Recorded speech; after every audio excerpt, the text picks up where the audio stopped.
Several work sessions. We had a special meeting for amendments and things along those lines, and we didn't really have any public input into the budget.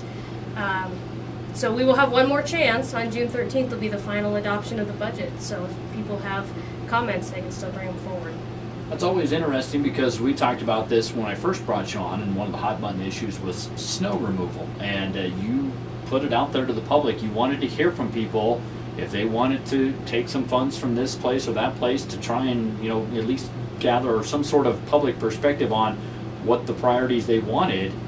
So if you haven't had any input, I guess what have been the discussions? Kind of catch us up on in terms of where you guys maybe placed your biggest priorities with the budget right now. Well, I think our discussions have mainly centered around just continuing operations and services. So making sure we have enough firefighters, police officers, that we're maintaining those basic services as best we can. We really don't have much of a capital construction budget this year, as we had to cut it last year. Same goes for this year. It's pretty small. So it's really been a lot of discussion about revenue and where that's coming from. What does the forecast look like? What kind of shape are we going to be in potentially over the next year?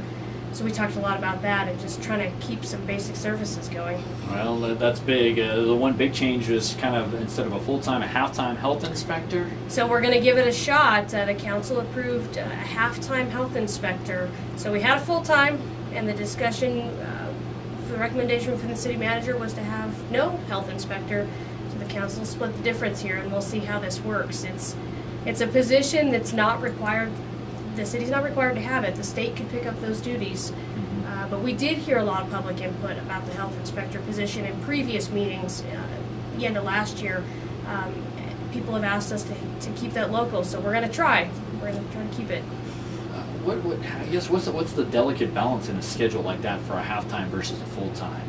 Well, I think that's going to be one of the challenges of this position. Okay. Is trying to, how much can we realistically do in a half-time position?